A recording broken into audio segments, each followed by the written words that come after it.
আপনি যদি খেয়াল করে দেখেন যে কিভাবে আমরা অন্যান্য জাতিগোষ্ঠীর তুলনায় মধ্যমপন্থী জাতি, তাহলে দেখবেন যে আমরা যদি সৈয়দনা ঈসা আলাইহিস সালামের ব্যাপারে কথা বলি, জেসাস ক্রাইস্টের ব্যাপারে, তাহলে দেখেন উনার ব্যাপারে ইহুদি নাসারারা কেউ বাড়াবাড়ি করেছে, কেউ ছাড়াছাড়ি করেছে। আমরা একেবারে মিডল ওয়েতে আছি।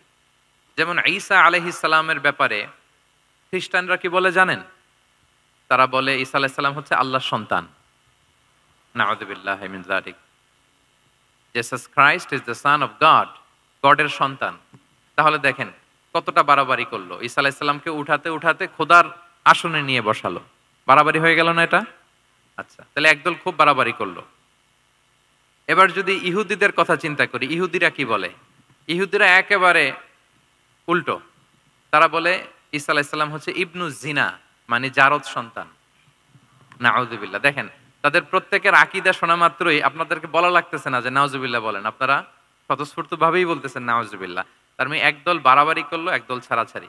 একদল বলল তিনি আল্লাহর সন্তান বলে একেবারে আল্লাহর উপরে উঠাই ফেলছে। আরেক দল নামাতে নামাতে একেবারে পদদলিত করলো, বলল তিনি হচ্ছেন বাস্টার্ড, মানে ইবনু জিনা, জারদ সন্তান। নাউযুবিল্লাহ মিন যালিক। একদল নিয়ে গেল একেবারে উপরে, আরেক দল একেবারে নিচে। কিন্তু আমরা কি বলি দেখেন, আমরা বলি ঈসা আলাইহিস সালাম উনি হচ্ছেন আব্দুল্লাহি ওয়া রাসূলুহু, তিনি হচ্ছেন আল্লাহ তাআলার দাস বা বান্দা এবং আল্লাহর সম্মানিত রাসূল। দেখুন কতটা ব্যালেন্স এই আকীদা। আমরা আব্দুল্লাহ বলার মধ্য দিয়ে বেসিক্যালি নাসারাদেরকে রিফিউট করি, তাদের প্রতিবাদ করি আমরা যে তোমরা যে বলেছো আল্লাহ সন্তান না, ওইদিকে উঠানো যাবে না, নিচে নামায় নিয়ে আসো, উনি আব্দুল্লাহ আল্লাহর দাস। আর রসুলহু সম্মানিত রসুল বলে আমরা বেসিক্যালি ইহুদিদেরকে রিফিউট করি, তাদের প্রতিবাদ করি। আমরা বলি যে না, তোমরা যে বলেছো উনি জারদ সন্তান না, ওনার সম্মানকে পদদলিত করা যাবে না, উপরে উঠাইতে হবে, উঠায়া রসুল ও সম্মানিত রসুল। তাহলে নাসারাদের আকীদা থেকে আমরা নিচে নেমে আসলাম, ইহুদিদের আকীদা থেকে আমরা উপরের দিকে গেলাম। ফলে এটা কি হলো? ব্যালেন্স হলো, ভারসাম্যপূর্ণ হলো, মধ্যম পন্থা হলো। তো আশা করি মধ্যম পন্থার উদাহরণটা বুঝতে পেরেছেন। আরেকটা ছোট্ট উদাহরণ দেই। আমাদের বোনদের যখন পিরিয়ড চলে তখন নাসারারা কি করে দেখেন, খ্রিস্টানরা তারা সবকিছু করে, কোনো বাজ বিচার রাখে না তখন, এমনকি ফিজিক্যাল ইন্টিমেসিতেও যায়। যখন আমাদের বোনদের পিরিয়ড চলে তখন তারা ফিজিক্যাল ইন্টিমেসিতেও যায়, কোনো বাজ বিচার নাই। এটা হচ্ছে নাসারাদের অবস্থান। আর ইহুদিদের কি অবস্থান?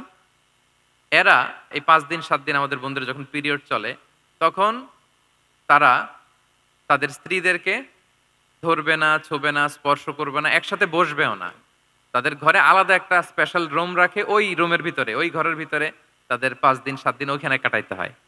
তোমরা আবার সুস্থ হলে তারপরে আসবো। দেখেন একদল খুব বাড়াবাড়ি করলো, আরেক দল ছাড়াছাড়ি করলো। কিন্তু আমাদের ইসলামে আমরা ব্যালেন্স, যে বোনদের যখন পিরিয়ড চলে হাজব্যান্ড ওয়াইফ তখন স্বাভাবিক মেলামেশা, কথাবার্তা, ঘরের টুকিটাকি কাজ সবই করতে পারবে, ইল্লাল জিমা, যেটা আমরা ফিজিক্যাল ইন্টিমেসি বলি, ওইটা ছাড়া আমরা সবই করতে পারবো। তাহলে দেখেন এই দুইটা উদাহরণ আমি সামনে আনলাম এজন্য যে এই যে মানহাজুল ওয়াসাতিয়াতি ওয়াল ইতিদাল, মধ্যম পন্থার কথা আমরা যেটা বলি, যেটাকে দিয়ে আল্লাহ তাআলা আমাদেরকে সম্মানিত করেছেন যে ওয়াকাযালিকা জাআলনাকুম উম্মাতান ওয়াসাতা, তোমাদেরকে আমি মধ্যমপন্থী জাতি বানিয়েছি, তোমাদের মধ্যে বাড়াবাড়িও থাকবে না, ছাড়াছাড়িও থাকবে না, বরং আমরা হব মধ্যমপন্থী। আমরা কি হব? কি হব? কিছুদিন আগে বোধহয় দেখলাম ওই যে ছাত্ররা যে দল করতেছে ওইটাও মধ্যমপন্থা নাম দিয়ে দিছে। আবার আজকের এই আলোচনা করে কোন বিপদে পড়ি, পরে বলবে যে তো বোধহয় ছাত্রদেরকে সাপোর্ট করতেছে ভেতরে ভেতরে। না, ওই ছাত্রদের মধ্যমপন্থার কথা বলতেছি না, ইসলাম যে মানহাজুল ওয়াসাতিয়ার কথা বলেছে সেটার কথা বললাম। তো প্রিয় ভাইয়েরা, প্রথম কথা হচ্ছে আপনি যখন দাওয়া বলবেন তখন আমাকে মধ্যম পন্থা বলতেই হবে। আমরা যখন ইসলাম শিখবো, শিখাবো, ইসলাম বুঝবো, বুঝাবো, এই সব ক্ষেত্রে আমাদেরকে মধ্যম পন্থা অবলম্বন করতে হবে। আমাদের খেয়াল রাখতে হবে আমরা যেন এক্সট্রিম লাইনে না যাই, আবার খুব এক্সট্রা লিবারেল যেন না হয়ে যায়, আমরা যেন মধ্যমপন্থী একটা অবস্থানে থাকি। এবং দাওয়া দেওয়ার ক্ষেত্রে এটাই বলা হয়েছে, আল্লাহ তাআলা বলছেন উদউ ইলা সাবিলি রাব্বিকা বিল হিকমাতি ওয়াল মাউইদাতিল হাসানাতি ওয়াজাদিলহুম বিল্লাতি হিয়া আহসান। নবী আপনি লোকদেরকে আল্লাহর পথে ডাকুন, বিল হিকমা, প্রজ্ঞার সাথে, সুন্দর সুন্দর উপদেশ সহকারে, এবং কখনো তর্ক বিতর্কে জড়ানো লাগলে সেটা উত্তমভাবে আপনাকে জড়াতে হবে। তার মানে এই যে ইসলাম বোঝার ক্ষেত্রে, প্রচারের ক্ষেত্রে মধ্যম পন্থার নীতি যেটা, প্রজ্ঞা বা সুন্দর উপদেশমালা দিয়ে দাওয়াত দেওয়া, এটাও মূলত মধ্যম পন্থারই বহিঃপ্রকাশ। আমরা যখন কোনো দাওয়া কাজ করব, অলওয়েজ মাথায় রাখতে হবে যে আমি বাড়াবাড়ি যেন না করি, আমি আবার ছাড়াছাড়িও যেন না করি, আমি যেন মাঝামাঝি থাকি। তো এই যে দাওয়া আমরা দিচ্ছি, দাওয়াটা কি? বেসিক্যালি এটা হচ্ছে একটা কমিউনিকেশন, রাইট? এই যে আমি কথা বলতেছি, আপনারা শুনতেছেন, ইমাম সাহেব খুতবা দিচ্ছেন, আমরা সেটা শুনি।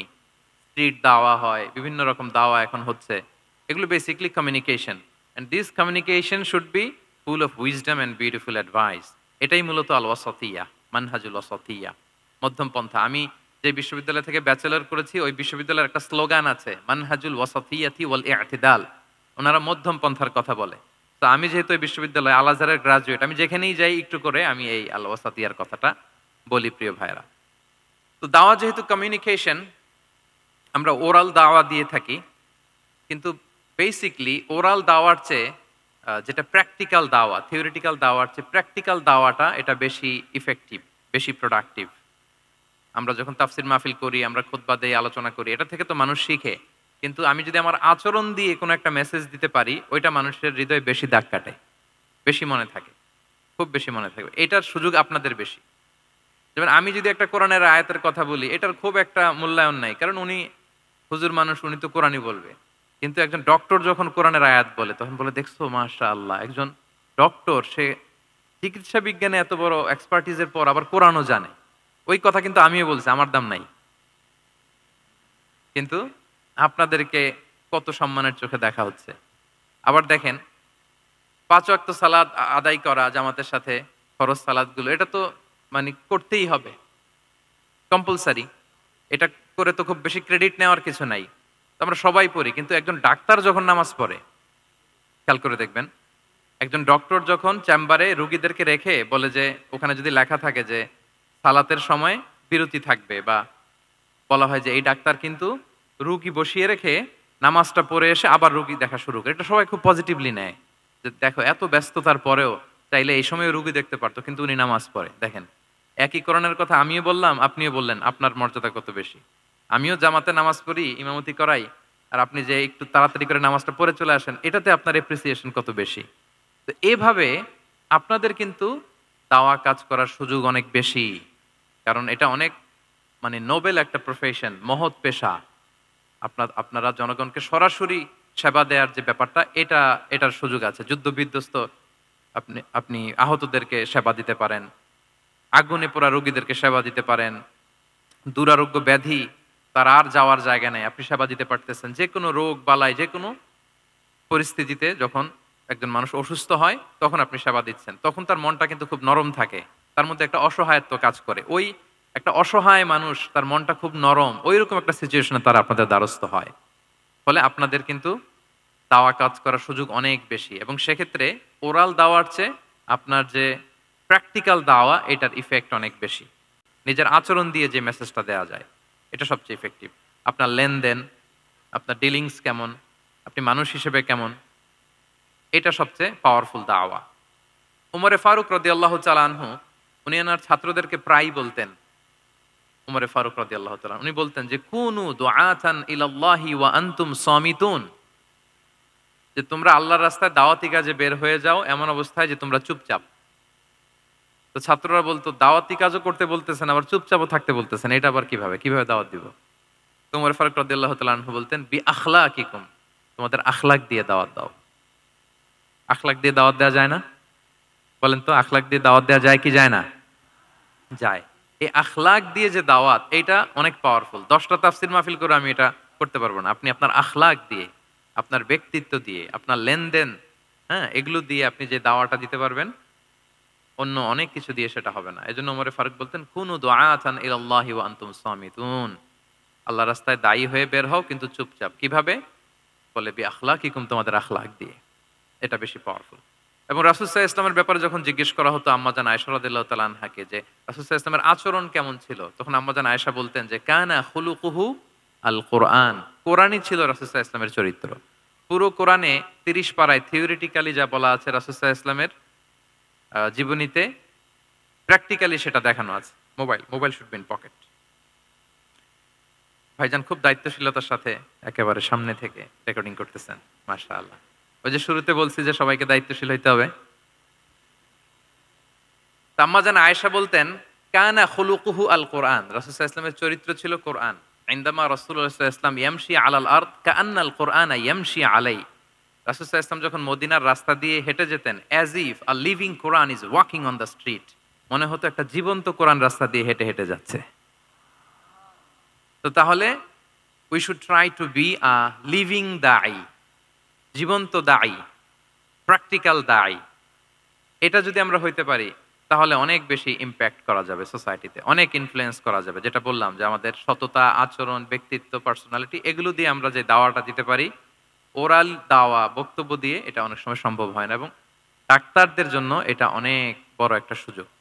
তাহলে ইন্ট্রোডাক্টরি ডিসকাশনে আমি দুটা বিষয়ে কথা বললাম। এক হচ্ছে আমাদেরকে মধ্যমপন্থী হইতে হবে, মানহাজুল ওয়াসাতিয়া ওয়াল ইআতিদাল, এক নাম্বার। দুই নাম্বার হচ্ছে লিভিং দাঈ হওয়ার চেষ্টা করতে হবে, এটা বেশি প্রোডাক্টিভ এন্ড ইফেক্টিভ। এই দুইটা পয়েন্ট আমরা বুঝতে পেরেছি তো না? বুঝতে পেরেছেন সবাই? মাশাআল্লাহ। এবার চলুন যে রাসূল সাল্লাল্লাহু আলাইহি ওয়াসাল্লামের যে প্রফেটিক দাওয়া মেথোডোলজি, কিভাবে উনি দাওয়া কাজের আঞ্জাম দিতেন, সেখান থেকে আমাদের নেয়ার আধুনিক সময়ের এর প্রাসঙ্গিকতা কি আছে, আমি 10টা পয়েন্টে আজকের এই সেমিনারে কিছু কথা উপস্থাপনের চেষ্টা করব। ওমা তাওফীকি ইল্লা বিল্লাহ। এক নাম্বার কথা হচ্ছে, আমরা যে দাওয়া দিব, এই দাওয়া language should be very soft and mild and very touchy. দাওয়া ল্যাঙ্গুয়েজ হইতে হবে ভেরি সফট, অলওয়েজ সফট, সব সময়। ইফ ইউ টক অ্যাবাউট দাওয়া, this language should be very soft and mild and touchy. দাওয়ার কথা বললে হয়তো আপনি পলিটিক্স করেন, ওইটা আলাদা কথা। আপনি জেহাদের ময়দানে, ওইটা আলাদা কথা। আমি জেহাদ পলিটিক্স নিয়ে কথা বলতেছি না, আই এম টকিং অ্যাবাউট দাওয়া। যদি আপনি দাওয়া সেমিনারের কথা বলেন, যদি মেডিকেল দাওয়া সোসাইটি নাম দেন, দাওয়া বললে আমাকে বলতে হবে দাওয়ার language should be very soft and mild. আমরা এটা অনেক সময় ভুল করে ফেলি, এটা করা যাবে না। কারণ আপনি হৃদয় থেকে যদি কোনো কথা বলেন, এটা শ্রোতার হৃদয়ে যে টাচ করে। আল্লাহর হাবিব সাল্লাল্লাহু আলাইহি ওয়াসাল্লামের কথাগুলো নিয়ে এত আলোচনা, বিশ্লেষণ, কথাগুলো এত অ্যাপিলিং কেন, এত আবেদনময় কেন? এর কারণ হচ্ছে রাসূল সাল্লাল্লাহু আলাইহি ওয়াসাল্লাম যা বলেছেন তিনি হৃদয় থেকে বলেছেন। হৃদয় থেকে কথা বেরোলে এটা শ্রোতার হৃদয়ে যে টাচ করে। একটা ছোট্ট আয়াত আমি তেলাওয়াত করি, সূরা তাহার। আল্লাহ তাআলা বলছেন, ফাকুলা লাহু কাওলান লাইয়িনা লাআল্লাহু ইয়াতাযাক্কারু আও ইয়াখশা। আল্লাহ তাআলা মূসা আলাইহিস সালাম এবং হারুন আলাইহিস সালাম, ওনাদের দুইজনকে বলছেন যে তোমরা দুই ভাই মিলে যাও, ফেরাউনের কাছে যে দাওয়াত দাও এবং কোমল ভাষায় দাওয়াত দাও। কি ভাষায়? সবাই বলুন। কোমল ভাষায় দাওয়াত দাও। কাওলান লাইয়িনা, use very soft and mild language, very touchy language. Soft এবং কোমল ভাষায় দাওয়াত দাও কাকে? পৃথিবীর সবচেয়ে বড় সন্ত্রাস, তাই না? হ্যাঁ, দুর্ধর্ষ সন্ত্রাস, খোদাদ্রোহী, তারপর সীমালঙ্ঘনকারী। আপনি যত নেগেটিভ যা বলবেন সব যাবে ওর সাথে। ফিরআউন, লাআল্লাহু ইয়াতাযাক্কারু আও ইয়াখশা, হয়তো সে উপদেশ গ্রহণ করবে অথবা তার হৃদয়ে ভয়ের উদ্রেক হতে পারে। হয়তো তোমরা soft and mild language use করবা। মূসা এবং হারুন কোমল ভাষায় যে তোমরা দাওয়াত দিবা। আচ্ছা, কার ব্যাপারে আল্লাহ বললেন, কাকে দাওয়াত দিতে বললেন? সবাই বলেন তো নামটা। ফেরাউন। আচ্ছা, ফেরাউনের ক্ষেত্রে আল্লাহ তাআলা বললেন যে soft and mild language use করো, নরম ভাষা। আমাকে উত্তর দেন, আমাদের কারেন্ট সময় আমরা যাদেরকে জালিম বলি, যাদেরকে খারাপ বলি, ফাসিক বলি, পাপাচারী, ধরেন যে আমার মতে বা আপনাদের মতে যে সবচেয়ে খারাপ পাপাচারী মনে করার সুযোগ আমাদের নাই। কে জান্নাতি কে জাহান্নামী এটা ডিসাইড করবে কে? আল্লাহ তাআলা। কিন্তু আমাদের চোখে যে পাপী, যে ভুল করেছে, যে জালিম, ওই জালিমগুলো, খারাপ লোকগুলো কি ফেরাউনের চেয়ে বেশি খারাপ ছিল? ছিল? ওই ফেরাউনের ক্ষেত্রে আল্লাহ বলেছেন ফাকুল লাহু কাওলান লাইয়িনা, সফট ল্যাঙ্গুয়েজ ইউজ করো মূসা এবং হারুন, কোমল ভাষা ব্যবহার করো। হয়তো তার ভুল ভেঙে যাবে, হয়তো সে উপদেশ গ্রহণ করবে। তো তাহলে দেখেন কত বড় ভুল আমরা করি। আমরা মাঝে মাঝে এমন অ্যাটাকিং মুডে কথা বলি, এমন আগ্রাসী হয়ে কথা বলি, ওর মানার এক সুযোগ থাকলেও ও মানবে না। কি বলেন? যাও মানার একটু ইচ্ছা ছিল, আমার এই অ্যাটিটিউডের কারণে সে আর এটা শুনবে না। এটাই মানুষের স্বভাব। আপনি আগ্রাসী হয়ে অ্যাটাকিং হয়ে কথা বলে মানুষ এটা শোনে না। তাহলে দাওয়ার প্রফেটিক 1 নাম্বার মেথোডোলজি হচ্ছে দাওয়ার ল্যাঙ্গুয়েজ হইতে হবে very soft and very mild. আল্লাহ তাআলা সূরাতু আলে ইমরানে বলছেন, ফাবিমা রাহমাতিম মিনাল্লাহি লিনতা লাহুম ওয়ালাউ কুনতা ফাদদান গালিযাল কলবি লানফাদ্দু মিন হাওলিক। নবী হে, আল্লাহর অনুগ্রহে, আল্লাহর রহমতে আপনি কোমল ভাষী হয়েছেন। আপনি কোমল ভাষী না হয়ে যদি রূঢ় ভাষী হতেন, তাহলে মানুষজন আপনার কাছ থেকে ভেগে ভেগে পালাতো। কিন্তু আমরা দেখতাম যে সাহাবারা রাসূল সাল্লাল্লাহু আলাইহি ওয়াসাল্লামের কাছে শুধু জড়ো হইতে চেত, দেখা করতে চেত। রাসূলকে ঘিরে রাখতো।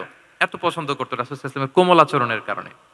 ইভেন ফ্যামিলিতে কোনো সমস্যা হলে অনেক সাহাবারা বলতেন ফ্যামিলির সাথে সমস্যা হলেও তারা রাসূলের কাছে চলে আসতো। এমনকি কারো পেটে ক্ষুধা লাগলেও তারা রাসূলের দরবারে চলে আসতো। তারা বলতো রাসূল সাল্লাল্লাহু আলাইহি ওয়াসাল্লামের চেহারার দিকে তাকালেই আমাদের ক্ষুধা মিটে যেত। কি কোমল ভাষী ছিলেন, কত সুন্দর সফট ল্যাঙ্গুয়েজ রাসূল সাল্লাল্লাহু আলাইহি ওয়াসাল্লাম ইউজ করেছেন। হ্যাঁ, রাসূল সাল্লাল্লাহু আলাইহি ওয়াসাল্লাম কখনো যে কঠোর ভাষায় কথা বলতেন না তা না, মাঝে মাঝে বলতেন। কিন্তু বেশিরভাগ ওনার দাওয়া ছিল সফট অ্যান্ড মাইল্ড। মাঝে মাঝে প্রেক্ষাপটের আলোকে রাসূল সাল্লাল্লাহু আলাইহি ওয়াসাল্লাম অনেক সময় তেজস্বী জ্বালাময়ী ভাষণ দিতেন। মনে হতো কান্নাহু তিনি কি করছেন, ব্যাটালিয়নকে কমান্ড করছেন। এটা মাঝে মাঝে চেহারা লাল হয়ে যেত, গড়গড় করতেন যুদ্ধের আগে। কিন্তু রেগুলার বেসিসে রাসূল সাল্লাল্লাহু আলাইহি ওয়াসাল্লাম খুব কোমল ভাষায় কথা বলতেন। তাহলে এক নম্বরে যেটা জানলাম, যদি আপনি দাওয়া মেন্টালিটি, দাওয়া মোডে থাকতে চান, আপনার ভাষা হতে হবে শক্ত না নরম? সফট হইতে হবে, কোমল। কারোর প্রতি আগ্রাসী হয়ে যেন আমরা কথা না বলি, অ্যাটাকিং মোডে যেন না বলি, বললেও শুনবে না। এটাই মানুষের নেচার, সফট ল্যাঙ্গুয়েজে বলতে হয়। ফেরাউনকে যদি বলা হয় ওর সাথে ভালোভাবে বলো, তো আমাদের আশেপাশে যারা আছে এরা তো মানে আরো এদেরকে সম্মান দিয়ে নরম করে বলা উচিত, কি বলেন? জি, এক নম্বর গেল। দুই নম্বর হচ্ছে দাওয়াকে ফলপ্রসূ করতে হলে রাসূল সাল্লাল্লাহু আলাইহি ওয়াসাল্লাম যেটা করতেন, শ্রোতাদের অনেক সময় মনোযোগ আকর্ষণের জন্য উনি অনেক ধরনের টুলস, অনেক ধরনের জিনিস তিনি ব্যবহার করতেন। যেমন একটা পদ্ধতি রাসূল সাল্লাল্লাহু আলাইহি ওয়াসাল্লামের ছিল। রাসূল সাল্লাল্লাহু আলাইহি ওয়াসাল্লাম মানুষের আকর্ষণ বৃদ্ধির জন্য মাঝে মাঝে প্রশ্ন ছুড়ে দিতেন অডিয়েন্সকে। Drawing attention of the listener by throwing questions. Question throw করার মাধ্যমে অ্যাটেনশন গ্রো করতেন। হাদিসে এরকম অনেক উদাহরণ পাওয়া যায়। একটা ছোট্ট হাদিস শেয়ার করি, সহিহ মুসলিমে এসেছে। রাসূল সাল্লাল্লাহু আলাইহি ওয়াসাল্লাম একবার সাহাবাদেরকে বললেন, ইন্না মিনাশ শাজারি শাজারাতান লা ইয়াসকুতু ওয়ারাকুহা মাসালুহা মাসালুল মুসলিম। রাসূল সাল্লাল্লাহু আলাইহি ওয়াসাল্লাম জিজ্ঞেস করলেন, তোমরা কি কেউ বলতে পারবা বৃক্ষরাজির মধ্যে একটা বৃক্ষ আছে, মানে গাছের মধ্যে একটা গাছ আছে যেই গাছের কখনো পাতা ঝরে না, ওই গাছের পাতা কখনো ঝরে না। এর দৃষ্টান্ত হচ্ছে মুসলিমের দৃষ্টান্তের মতো। বলতো ফাহাদ্দিসুনি মা হিয়া, বলতো ওই গাছটা কি? কে বলতে পারো? আপনারা তো সব একেবারে পেরে গেছেন। তো সাহাবারা ওই দিন কেউ বলতে পারেন নাই, কারণ কি জানেন? একে তো আমরা জানি হাদিস স্টাডি করার কারণে। হাদিস স্টাডি না করলে তো আমরা বলতে পারতাম না, আমাদের দেশে তো খেজুর গাছ অত হয়ও না। তো ওনারা কেউ বলতে পারে না, এর কারণ হচ্ছে তারা ভাবছিল প্রশ্ন যেহেতু করছে এটা যেন তেন প্রশ্ন, এটা কঠিন কোনো গাছের একটা নাম বলতে হবে।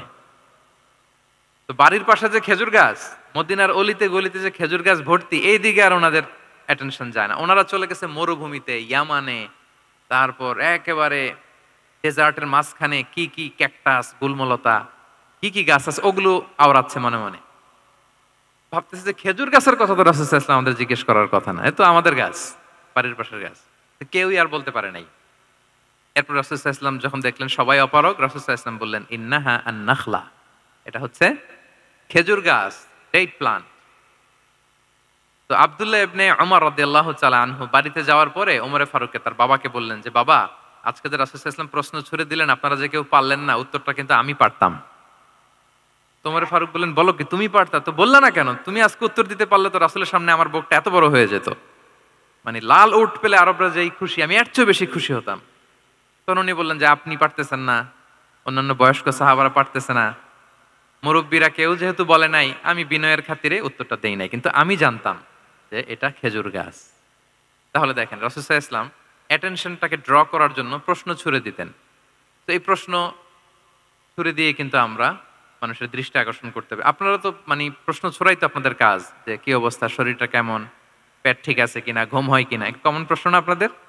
আপনাদের কাছে গেলেই তো প্রথমে জিজ্ঞেস করে যে হজম হয় কিনা, তারপর ঘুম আসে কিনা, এই হয় কিনা, অনেক প্রশ্ন আপনারা করেন। তো এইভাবে আপনি যদি আস্তে আস্তে প্রশ্নের ছলে যদি তাকে আপনি দাওয়া দিতে চান, আপনি কিন্তু দিতে পারেন। এটা রাসূল সাল্লাল্লাহু আলাইহি ওয়াসাল্লামের একটা দাওয়া মেথোডোলজি ছিল। দুইটা বলে ফেললাম।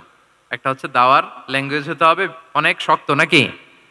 হ্যাঁ, নরম, সফট এন্ড মাইল্ড। দুই নাম্বার হচ্ছে প্রশ্ন ছুড়ে দিয়ে শ্রোতাকে আকর্ষণ করা, মনোযোগ আকর্ষণ করা। তিন নাম্বার ভিজুয়াল এক্সপ্লেনেশন। রাসূল সাল্লাল্লাহু আলাইহি ওয়াসাল্লাম এটা করতেন যাতে করে আরো সহজে বোঝানোর জন্য। এটা নিশ্চয়ই আপনারা করেন। রাসূল সাল্লাল্লাহু আলাইহি ওয়াসাল্লামের দাওয়া জিন্দেগিতে দেখা যায় প্রায় সময় কিছু উনি ভিজুয়াল এক্সপ্লেনেশন নিয়ে এসেছেন সাহাবাদের সামনে, যাতে করে সাহাবারা to get a better idea of the issue, আরো ইজিলি বুঝতে পারেন। যেমন একবার রাসূল সাল্লাল্লাহু আলাইহি ওয়াসাল্লাম অনাথ ইয়েতিমদেরকে যারা দেখভাল করে তাদের কি মর্যাদা, এটা বোঝাতে যে রাসূল সাল্লাল্লাহু আলাইহি ওয়াসাল্লাম দুই আঙ্গুল উঁচু করে একবার বললেন যে আনা ওয়া কাফিলুল ইয়াতীমি ফিল জান্নাতি কাহাতাইন। আমার আঙ্গুল দুটো দেখতে পাচ্ছেন আপনারা সবাই? দুইটা আঙ্গুল উঁচু করেন তো এভাবে। মানুষ তো মনে করবে ভিক্টরি সাইন দেখাই দিছে আমরা।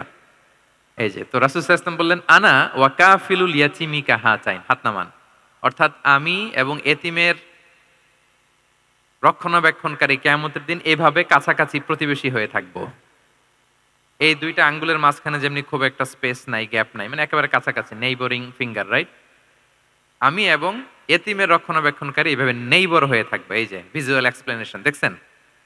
এই যে দাওয়ার মধ্যে মাঝে মাঝে এরকম ভিজুয়াল এক্সপ্লেনেশন করতে হবে যাতে করে শ্রোতারা বুঝে। রাসূল ইসলাম এটা করেছেন। আচ্ছা, মুসনাদে আহমদে এক হাদিস এসেছে, রাসূল ইসলাম একবার খেজুরের একটা ডাল নিয়ে মরুভূমির মধ্যে একটা দাগ টানলেন। খাত্তালানা রাসূলুল্লাহ সাল্লাল্লাহু আলাইহি ওয়াসাল্লাম খাত্তান, একটা স্ট্রেইট লাইন দিয়ে রাসূল সাল্লাল্লাহু আলাইহি ওয়াসাল্লাম বললেন এটা হচ্ছে সিরাতুল মুস্তাকিম। সাহাবাদের দৃষ্টি আকর্ষিত হলো, সবাই মনোযোগী হয়ে উঠলো, তাই নাকি? সিরাতুল মুস্তাকিম, যে দোয়া আমরা প্রতিদিন করি, ইহদিনাস সিরাতাল মুস্তাকিম, খেজুরের ডাল দিয়ে স্ট্রেইট লাইন কেটে বললেন এটা হচ্ছে সিরাতুল মুস্তাকিম। এবার ওই খেজুরের ডাল দিয়ে ডানে বায়ে অনেকগুলো ছোট ছোট দাগ কাটলেন আর বললেন হাযিহি সুবুলুশ শায়তান, এগুলো হচ্ছে শয়তানের রাস্তা, এটা হচ্ছে মুস্তাকিম সোজা রাস্তা যেটা জান্নাতে যায়। আর ডানে বায়ে অনেকগুলো দাগ কাটলেন, ডেকে বললেন এই প্রতিটি রাস্তায় একটা করে শয়তান বসে থাকে আর সে তোমাদেরকে টেম্পটেশন দিতে থাকে, প্রভোকেশন করতে থাকে, ধোঁকা দিতে থাকে, ওয়াসওয়াসা দিতে থাকে। ডানে বায়ে না তাকিয়ে এই সিরাতুল মুস্তাকিমের পথেই অবিচল থাকতে হবে, ইনশাআল্লাহ বলেন। তাহলে দেখেন মরুভূমির মাঝখানে, তখন তো আর ওই যে এলইডি প্রজেক্টর থাকলে হয়তো রাসূল সাল্লাল্লাহু আলাইহি ওয়াসাল্লাম ওইটাই ব্যবহার করতেন। আমরা এটা এখন করতে পারি বোঝানোর জন্য। রাসূল সাল্লাল্লাহু আলাইহি ওয়াসাল্লাম খেজুরের ডাল দিয়ে মরুভূমির মধ্যে দাগ কেটে সাহাবীদেরকে এই ভিজুয়াল এক্সপ্লেনেশন দিলেন এবং সাহাবারা খুব সহজে বুঝতে পারলেন যে কোনটা সিরাতুল মুস্তাকিম, কোনটা সিরাতুশ শাইতান। এভাবে রাসূল সাল্লাল্লাহু আলাইহি ওয়াসাল্লাম ভিজুয়াল এক্সপ্লেনেশন ইউজ করতেন। আমরা বিশ্বাসীরা যে ভাই ভাই, মুমিনরা যে ভাই ভাই, আমাদের সম্পর্ক যে কত সুদৃঢ় মজবুত, এটা বোঝাতে যে একবার রাসূল সাল্লাল্লাহু আলাইহি ওয়াসাল্লাম বললেন আল মুমিনু লিল মুমিনি কাল বুনিয়ান, বিশ্বাসীরা তাদের সম্পর্ক হচ্ছে কাল বুনিয়ান, একটা সুদৃঢ় প্রাচীরের মতো, সীসা ঢালা প্রাচীরের মতো। ইয়াশুদ্দু বা'দুহু বা'দা, যেটার এক পাশ আরেক পাশকে মজবুত করে। Strengthening one part the others, এক পার্ট আরেক পার্টকে মজবুত করে। যেমন এই বিল্ডিং, এদিকে ভেঙে ফেললে এটা নড়বড়ে হয়ে যাবে। তিনি বুঝালেন যে সুদৃঢ় প্রাচীরের মতো হচ্ছে বিশ্বাসীদের সম্পর্ক। এটা বলে ওয়াসাব্বাকা বাইনা আসাবিহি, মানে ডান হাতের আঙ্গুলগুলো বা হাতের ভেতরে ভেবে ঢুকিয়ে দিলেন, বললেন যে এরকম মজবুত। সুবহানাল্লাহ। এই যে এই হাতের আঙ্গুলগুলো এই হাতে ঢুকিয়ে এরকম চাপ দিলে খুব শক্ত হয় না, মজবুত হয় না? রাসূল সাল্লাল্লাহু আলাইহি ওয়াসাল্লাম বললেন আমাদের বন্ধন হচ্ছে এরকম সুদৃঢ় মজবুত, সুদৃঢ় সীসা ঢালা প্রাচীরের মতো। আল্লাহু আকবার। তাহলে এই যে ভিজুয়াল এক্সপ্লেনেশন, রাসূল সাল্লাল্লাহু আলাইহি ওয়াসাল্লাম বোঝানোর জন্য এই যে এরকম দাগ কাটা, কখনো এইভাবে, হাদিসে এরকম অনেক পাওয়া যায়। আমি অল্প কয়েকটা, সময়ের টাইম কনস্ট্রেইন্টের কারণে অল্প কয়েকটা নিয়ে আসলাম। তাহলে এটা রাসূল সাল্লাল্লাহু আলাইহি ওয়াসাল্লামের একটা দাওয়া মেথোডোলজি ছিল, বোঝানোর জন্য কত ইজিয়েস্ট ওয়েতে তিনি অডিয়েন্সের কাছে পৌঁছাতে পারেন। তিনি প্রয়োজনে ভিজুয়াল এক্সপ্লেনেশনের সহায়তা নিতেন। কয়টা গেল মেথোডোলজি? ৩টা। আচ্ছা, ৪ নাম্বার হচ্ছে গ্রাজুয়ালিটি, ধীরে ধীরে ধাপে ধাপে দাওয়া পরিচালনা করা, দাওয়া কাজ করা। এটাতে অনেক সময় আমরা ভুল করে ফেলি। আমরা অনেক সময় একটু রাশিং মেন্টালিটিতে থাকি, তাড়াহুড়ো। একজন ভাই নতুন দিনে ফিরছে, আগে হয়তো সংশয়বাদী ছিল, নাস্তিক ছিল, প্র্যাকটিস করতো না, এখন সে প্র্যাকটিসের ইচ্ছা করছে। এই সুযোগ পেয়ে আমি তারে বলা শুরু করলাম নামাজ পড়তে হবে, রোজা রাখতে হবে, যাকাত দিতে হবে, তোমার ওয়াইফরে পর্দা করাইতে হবে, হালাল হারাম ও কয়েক সারছে, আমার সম্ভব না। ও বলবে ভাই আগে যা ছিলাম ওইটাই ভালো ছিল, এতগুলো তো আমি মানতে পারবো না। এই যে আপনি তাকে দিন থেকে ভাগালেন, আপনার দাওয়া মেথোডোলজি জানা না থাকার কারণে আপনি তাকে ভাগালেন। একসাথে আপনি এত কথা বলবেন না। নতুন যখন কেউ দিনে ফিরে তাকে আপনি একসাথে এত কথা বলবেন না। নতুন যখন কোনো বোন ইসলামে আসতে চায় তাকে আপনি কঠিন করে বলবেন না। উপরে আমাদের বোনরা আছে, তাদেরকেও আমি বলবো সহজ করে বলেন।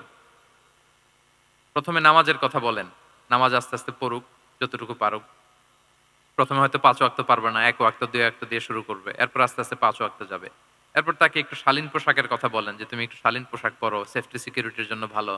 সেটাতে অভ্যস্ত হলে তাকে হেজাবের দাওয়াত দিবেন আপনি, হেজাবে অভ্যস্ত হলে নেকাবে দাওয়াত দিবেন আপনি। এইভাবে গ্রাজুয়ালিটি, ধাপে ধাপে, একসাথেই কঠিন করে দিনকে উপস্থাপন করা যাবে না। দাওয়া ইজ এ গ্রাজুয়াল প্রসেস। হ্যাঁ, গ্রাজুয়ালি যাইতে হবে, beginning with the most important issue first, তারপর যেটা ইম্পর্টেন্ট, তারপর যেটা ইম্পর্টেন্ট, ধাপে ধাপে আপনি তাকে বলবেন। আপনারা নিশ্চয়ই সবাই মদ হারাম হওয়ার যে স্টেপগুলো আছে জানেন না? কয়বারে হারাম হয়েছে? ৩ বারে।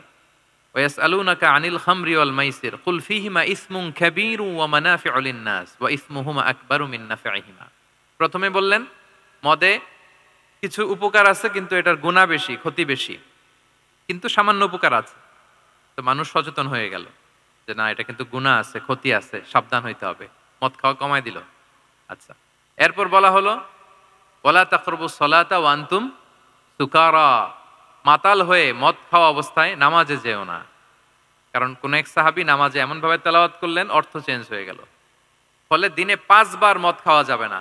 এই আয়াত দিয়ে তো তাই বোঝা যায়, তাই না? 5 বারের জন্য যখন সাবধান হয়ে গেল, আরো তারা অভ্যস্ত হয়ে গেল। এরপরে নাজিল হলো ইন্নামাল খামরু ওয়াল মাইসিরু ওয়াল আনসাবু ওয়াল আজলামু রিজসুম মিন আমালিশ শাইতানি ফাজতানিবুহু। মদ, জুয়া, ভাগ্যলিপি এগুলো শয়তানের কাজ, এগুলো থেকে বেঁচে থাকো। সবাই মদিনার ঘরের ভেতরে মদের বোতল যেগুলো ছিল ভেঙে সব রাস্তায় মদ দিয়ে মদিনার অলিগলি সয়লাভ। সুবহানাল্লাহ, কারো কষ্ট হয়নি, কারণ ধাপে ধাপে মদকে হারাম করা হয়েছে। কেউ যদি চেইন স্মোকার থাকে, আপনি যদি বলেন যে স্মোকিং হারাম, কালকে থেকে একটাও খেতে পারবে না, ও পারবে? ও তো মারা যাবে। ও সব বাদ দিতে পারবে, স্মোকিং বাদ দিতে পারবে না। তো কি করবেন? তাকে আপনি অল্প অল্প করে, যে একটু একটু করে ছাড়ো। এই যে রমজান আসতেছে, সারাদিন তো করতেই পারবে না, রাতে দুই তিনটা করে খাইও, বেশি খাইও না। না মানে ছাড়ানোর জন্য বলতেছে আর কি। যে 10টা খায় তারা যদি আপনি 2টা খাইতে বলেন, এটা তো আপনি দাওয়াই দিলেন নাকি, কমাইতে বললেন তো। সিগারেটের প্রতি তার উৎসাহিত করতেছি না আমরা।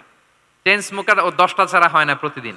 তো এই রমজানে আপনি তারা বললেন যে সারাদিন তো তুমি না খেয়ে থাকবা, রাতে 1টা 2টা বা 3টা গেল। প্রথম দশকে 3টা, এরপরের দশকে 2টা, তারপরের দশকে 1টা। যে 1টা খায় তারপরের দিন তো সে চাইলে ছেড়েও দিতে পারে, কি বলেন? এইভাবে গ্রাজুয়ালি তাকে ছাড়ানোর জন্য অভ্যস্ত করতে হবে। তাহলে এই গ্রাজুয়ালিটিটা দরকার। আমি হাদিস থেকে, সিরাত থেকে একটা উদাহরণ দেই, শুনুন। রাসূল সাল্লাল্লাহু আলাইহি ওয়াসাল্লাম মুআয ইবনে জাবাল রাদিয়াল্লাহু তাআলা আনহুকে ইয়ামানের গভর্নর করে পাঠালেন। তো তখন তাকে বললেন যে মুআয, ইন্নাকা তাআতি কওমান মিন আহলিল কিতাব, তোমাকে এমন একটা এলাকার গভর্নর করে পাঠাচ্ছি, তারা কিন্তু আহলি কিতাব, মানে people of the books, Jews and Christian community, তারা ইহুদি খ্রিস্টান। তো তাদেরকে যখন দাওয়াত দিবা, ধাপে ধাপে দিবা। কিভাবে দিবা? তিনি বললেন ফাদউহুম ইলা শাহাদাতি আন লা ইলাহা ইল্লাল্লাহ ওয়া আন্না মুহাম্মাদুর রাসূলুল্লাহ। প্রথমে দাওয়াত দিবা তাওহীদ আর রিসালাতের। আওয়াজ করে বলেন, প্রথমে কিসের? তাওহীদ এবং রিসালাতের। আচ্ছা, ফা ইনহুম আতাউ লিযালিক, তারা যখন এটা মেনে নেয়। আরবিটা খেয়াল করেছেন অর্থটা? ফা ইনহুম আতাউ লিযালিক, তাওহীদ রিসালাত যদি মেনে নেয় তাহলে তাদেরকে 5 ওয়াক্ত নামাজের দাওয়াত দিও। আচ্ছা, 5 ওয়াক্ত নামাজে যখন তারা অভ্যস্ত হয়ে যায়, ফাইনহুম আতাউ লিযালিক, যখন তারা এটাও মেনে নেয় তখন তাদেরকে যাকাতের আদেশ করো। সুবহানাল্লাহ, সুবহানাল্লাহ। দেখেন ধাপে ধাপে, একবারে সবগুলো বিধান একবারে তাদের সাথে শেয়ার করতে বলেননি। প্রথমে তাওহীদের, রিসালাতের, মেনে নিলে সালাতের, মেনে নিলে যাকাতের, ধাপে ধাপে। তাহলে একবারে কেউ নতুন যখন দিনে ফিরেছে, একবারে সবকিছু তার ঘাড়ে চাপিয়ে দিবেন আপনি? কি করবেন? গ্রাজুয়ালি, ধাপে ধাপে আমরা এই দাওয়াটা তাদেরকে দেওয়ার চেষ্টা করব। এটা খুব ইফেক্টিভ হবে, ফলপ্রসূ হবে। কয়টা বললাম আমরা? 4টা। আপনাদের মনোযোগ আছে তো? বোরিং হচ্ছেন না তো? একটু বোরিং বোরিং লাগতেছে আপনাদের? হওয়ার কথা, যেহেতু সেই সকাল থেকে আমি শুনলাম 11টা থেকে প্রোগ্রাম। তো যারা দূর থেকে আসছেন নিশ্চয়ই ফজরের পরে রওনা দিয়ে। ঢাকার বাইরে থেকে আসছেন কারা কারা দেখি তো একটু। ইয়া সালাম, আপনারা নিশ্চয়ই ফজর পরে রওনা হয়েছেন গতকাল। মাশাআল্লাহ, মাশাআল্লাহ, আল্লাহ তাআলা কবুল করুক। আসুন আমরা তাকবীর পড়ি, তাহলে আরেকটু এনার্জেটিক হব আমরা। লিল্লাহি তাকবীর, লিল্লাহি তাকবীর, লিল্লাহি তাকবীর। একটু এনার্জেটিক লাগতেছে না এখন? মাশাআল্লাহ। না ঠিক আছে, ঠিক আছে, এই তো ঠিক আছে। আচ্ছা, 4টা কভার করে ফেলেছি। 5 নাম্বার হচ্ছে দাওয়ার মধ্যে ইমোশনাল ইন্টেলিজেন্স ইউজ করতে হবে, তাহলে এটা মোর ইফেক্টিভ হবে। মানে আপনি মানুষের আবেগ অনুভূতি নাড়িয়ে দিয়ে যদি দাওয়া দিতে পারেন, এটা তার শুদ্ধাচারের জন্য অনেক কাজে দেবে। ইমোশনাল ইন্টেলিজেন্স মানে তার আবেগ, ইমোশনকে আপনি ট্রিগার আপ করবেন, ওইটাতে আপনি টাচ করবেন, তাহলে দেখবেন যে সে একেবারে কাবু হয়ে গেছে। এটা রাসূল সাল্লাল্লাহু আলাইহি ওয়াসাল্লামের সিরাতে আমরা অনেক সময় দেখেছি যে ইমোশনাল ইন্টেলিজেন্সকে কাজে লাগিয়ে রাসূল সাল্লাল্লাহু আলাইহি ওয়াসাল্লাম তার আবেগ অনুভূতিতে এমনভাবে নাড়া দিয়েছেন, তাকে আল্লাহ তাআলা হেদায়েতের রাস্তায় নিয়ে এসেছে। সুবহানাল্লাহ বিহামদিহি। একটা ছোট্ট উদাহরণ দেই, মুসনাদে আহমদ ইবনে হাম্বলের হাদিস। কিভাবে ইমোশনাল ইন্টেলিজেন্স রাসূল সাল্লাল্লাহু আলাইহি ওয়াসাল্লাম ইউজ করতেন, আবেগ অনুভূতিকে কিভাবে নাড়া দিতেন রাসূল সাল্লাল্লাহু আলাইহি ওয়াসাল্লাম। এক যুবক এসে সাহাবাদের সামনে রাসূল সাল্লাল্লাহু আলাইহি ওয়াসাল্লামকে বললেন, ইয়া রাসূলুল্লাহ ইযান লি বিজিনা, হে আল্লাহর রাসূল আপনি আমাকে জিনার অনুমতি দেন। নাউযুবিল্লাহ। কিসের?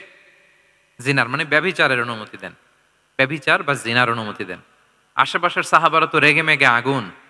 ফাআকবাল আল কওমু আলাইহি ফাজাজারুহ, সবাই তাকে দৌড়ে ধরতে গেল আর ধমকাতে লাগলো, ছি ছি ছি, মাহ মাহ।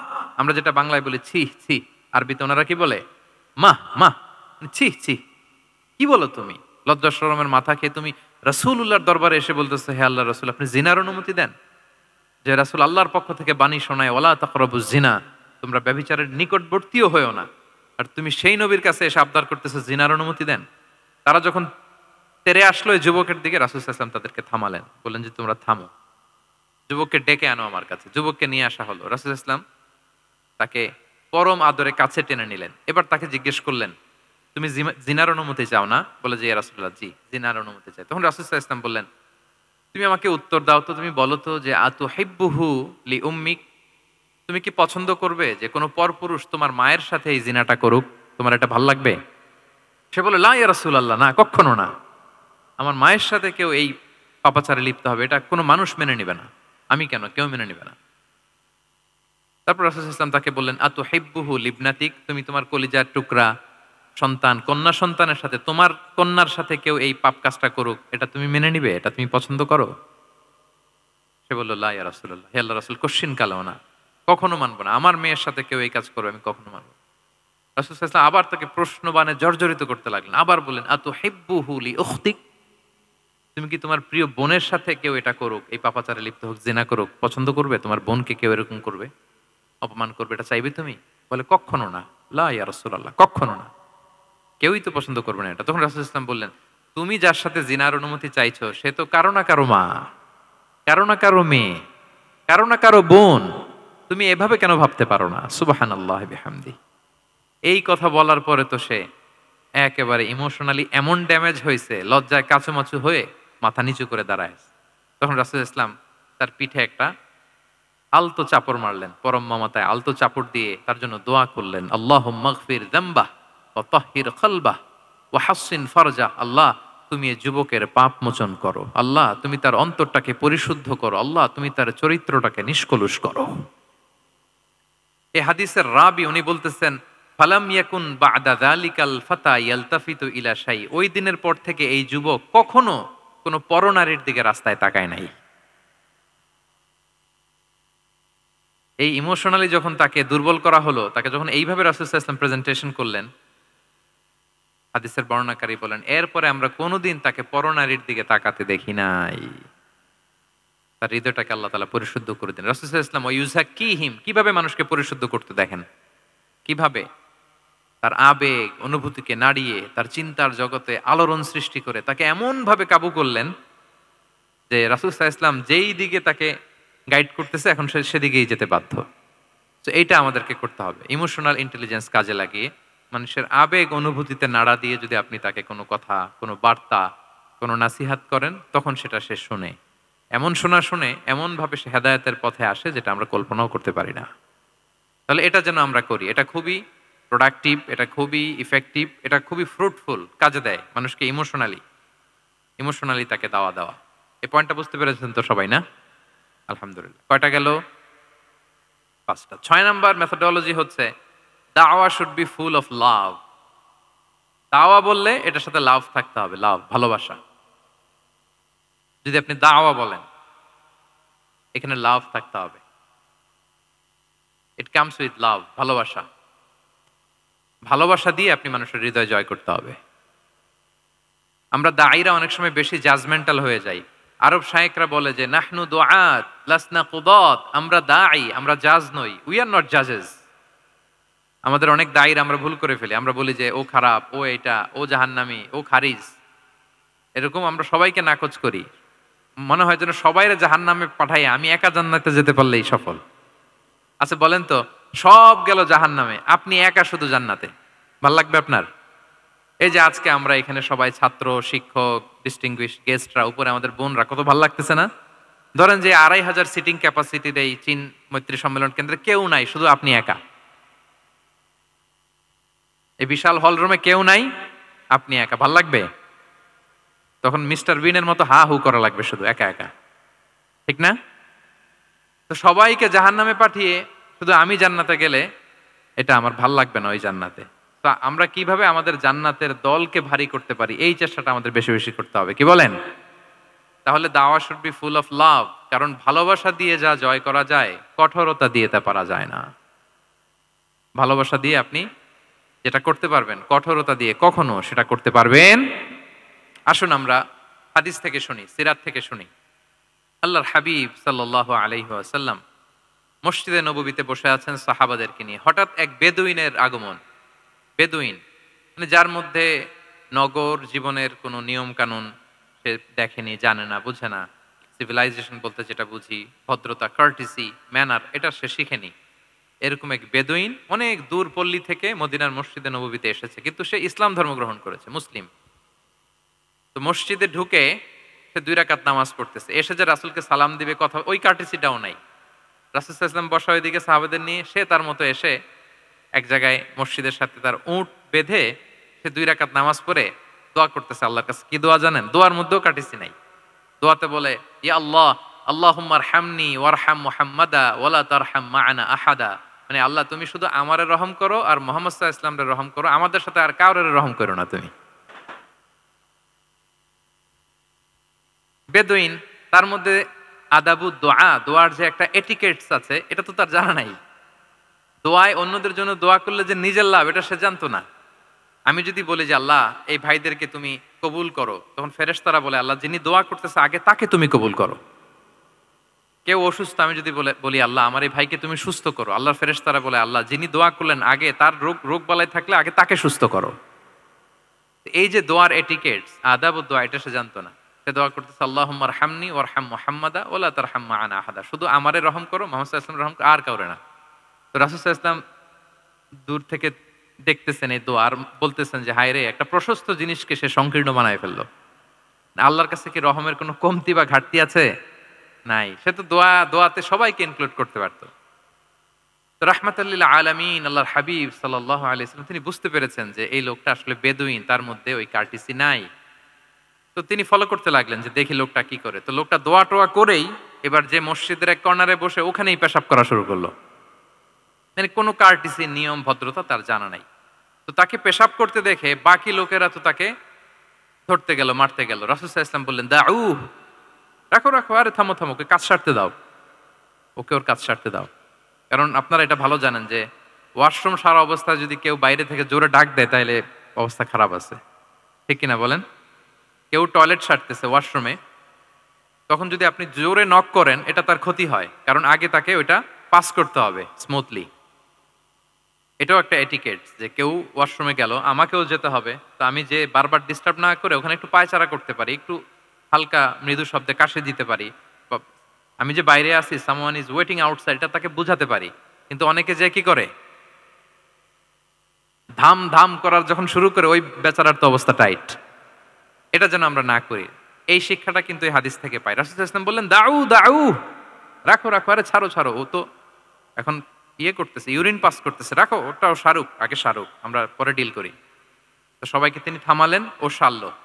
এবার রাসূল সাল্লাল্লাহু আলাইহি ওয়াসাল্লাম বললেন এবার তোমরা যে ওয়াহারিকু আলা বাউলিহি সাজলান মিন মা, যেহেতু মসজিদে নববীর ফ্লোর ছিল বালুর ফ্লোর, শুকিয়ে যাবে, বললেন যে ওর পেশাব করা জায়গার উপর 1 বালতি পানি ঢেলে দাও। সাহাবারা দিল।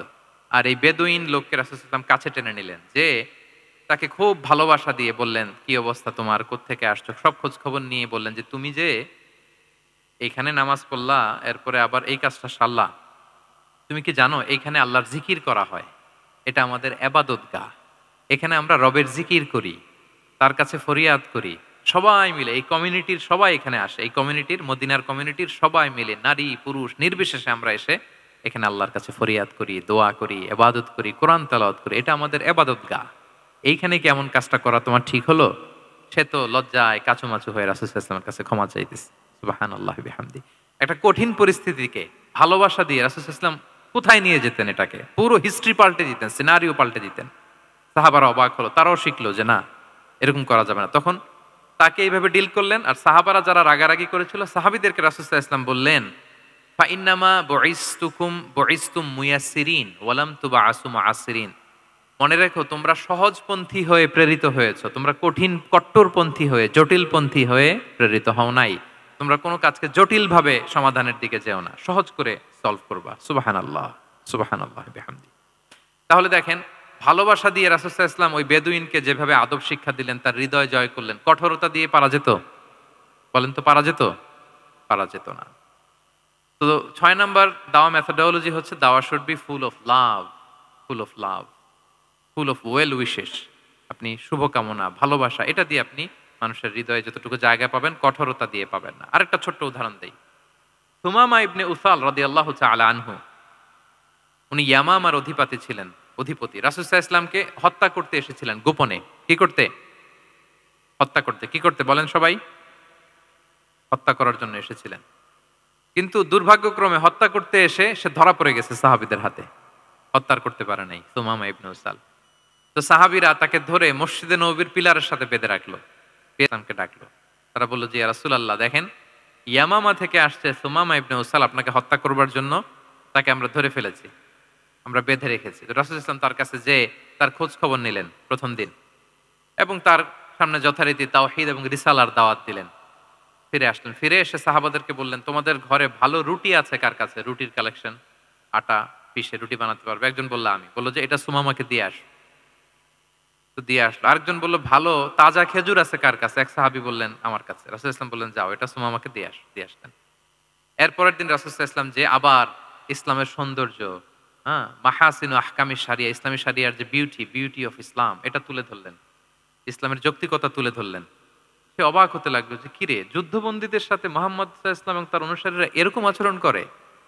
সে তো যুদ্ধবন্দী, এত সুন্দর আচরণ। তাকে আবার ইসলামের সুশীতল পানিগুলোর প্রতি আহ্বান করে রাসূল ইসলাম বাড়িতে এসে এবার নিজের যে উট আছে, উটকে যে পালে, সে রাখালকে বলল, তুমি উটের দুধ দহন করে তাকে কিছু দুধ দিয়ে আসো, যাও। সুবহানাল্লাহ। আসছিল রাসূল সাল্লাল্লাহু আলাইহি ওয়াসাল্লামকে কি করতে? হত্যা করতে।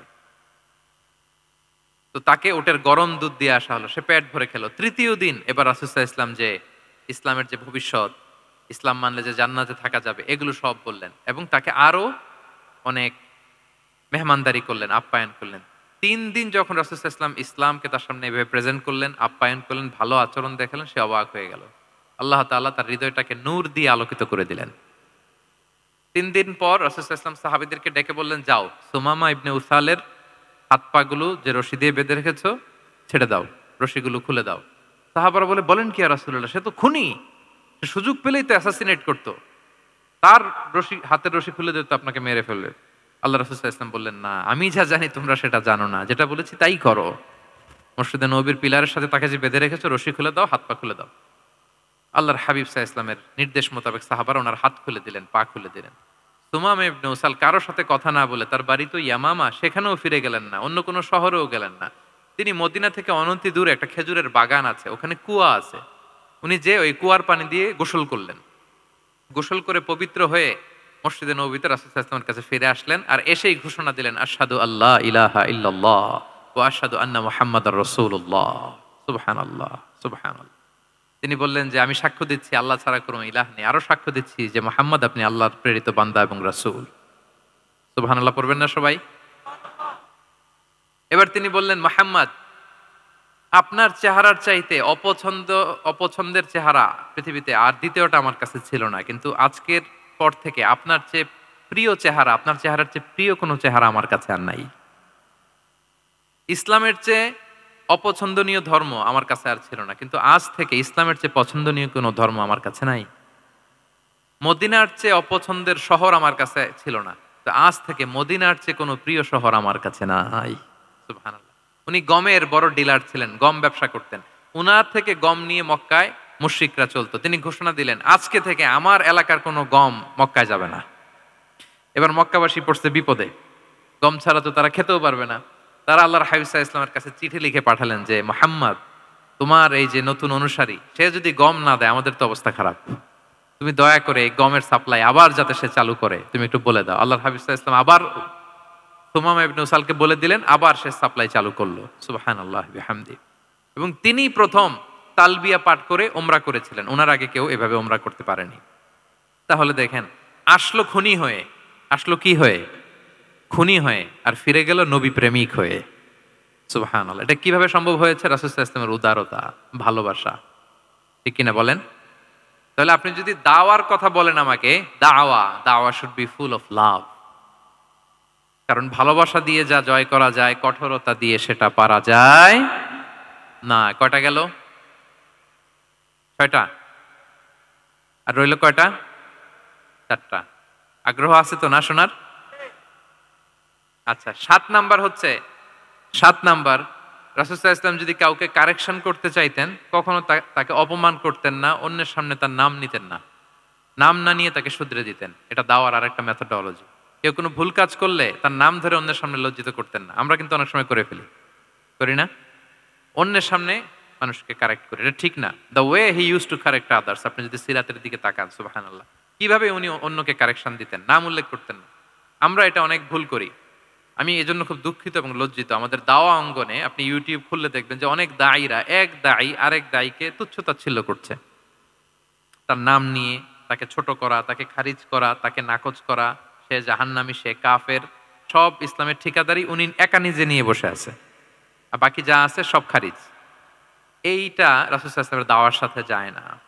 বরং কেউ যদি কোনো ভুল কিছু বলে, ভুল করে, আপনি যদি মনে করেন যে না তার এটা ভুল, আমারটা সঠিক, তো আপনার নিয়ম হচ্ছে আপনি সঠিকটা প্রচার করা। তাহলে কেউ যদি ভুল করে থাকে তারও টনক নড়বে, বাকিরাও সঠিকটা জেনে যাবে। এটা হচ্ছে রাসূল সাল্লাল্লাহু আলাইহি ওয়াসাল্লামের দাওয়া মেথডোলজি। তিনি কখনো কারো নাম ধরে অন্যের সামনে, মানুষের সামনে তাকে লজ্জা দিতেন না, তাকে কারেক্ট করতে যেতেন না। এটা ছিল রাসূল সাল্লাল্লাহু আলাইহি ওয়াসাল্লামের বৈশিষ্ট্য। আসুন আমরা সিরাত থেকে দেখি, হাদিস থেকে দেখি।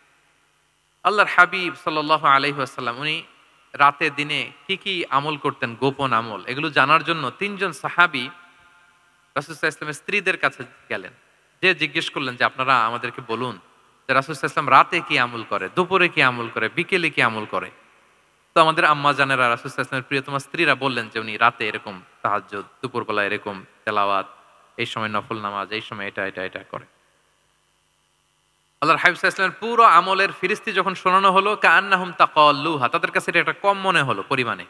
তারা ভাবছিল হয়তো আরো বেশি করে। তখন তাদের একজন বলল, আরে আইনা নাহনু মিন রাসূলিল্লাহ, কই রাসূল সাল্লাল্লাহু আলাইহি ওয়াসাল্লাম, কই আমরা। রাসূল সাল্লাল্লাহু আলাইহি ওয়াসাল্লামের ব্যাপারে আল্লাহ বলেছেন, কদ গুফিরা লাহু মা তাকাদ্দামা মিন যামবিহি ওয়া মা তাআখার, রাসূল সাল্লাল্লাহু আলাইহি ওয়াসাল্লামের আগের পরের সব গুনাহ মাফ। আদতে তো ওনার কোনো গুনাহই নাই, তারপরও একটা স্পেশাল স্ট্যাটাস হচ্ছে আপনার আগের পরের সব গুনাহ মাফ। তো তারা বলল, যেই মহান ব্যক্তির, যেই নবীর আগের পরের সব গুনাহ মাফ বলে ঘোষণা দেওয়া হয়েছে, তার সাথে তো আমাদের তুলনা করলে হবে না, আমাদের তো বেশি আমল করতে হবে। রাসূল সাল্লাল্লাহু আলাইহি ওয়াসাল্লাম হয়তো এই জন্য এই স্ট্যান্ডার্ড মেইনটেইন করেন না, এরকম করলে তো আমরা মাফ পাবো না আল্লাহর কাছে। ভালো চিন্তা থেকেই, ভালো চিন্তা থেকেই তারা ভাবছেন যে না, আমাদের আমল আসলে কম হয়ে যাচ্ছে, বাড়াইতে হবে। রাসূল সাল্লাল্লাহু আলাইহি ওয়াসাল্লামের কথা ভিন্ন, আমাদের বাড়াইতে হবে। তো কি করতে হবে? একজন বলল, আজকে থেকে আমি সারা রাত নফল নামাজ পড়বো, সারা রাত ঘুমাবো না আর।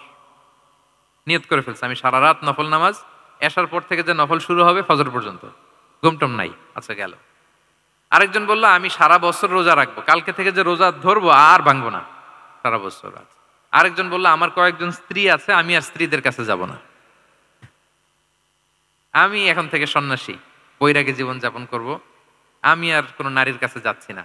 তো এই ঘোষণা যখন তারা দিয়ে ফেলছে, এটা রাসূল সাল্লাল্লাহু আলাইহি ওয়াসাল্লামের কান পর্যন্ত যেয়ে পৌঁছালো। আল্লাহর হাবিব সাল্লাল্লাহু আলাইহি ওয়াসাল্লাম এটা শুনে ফেললেন।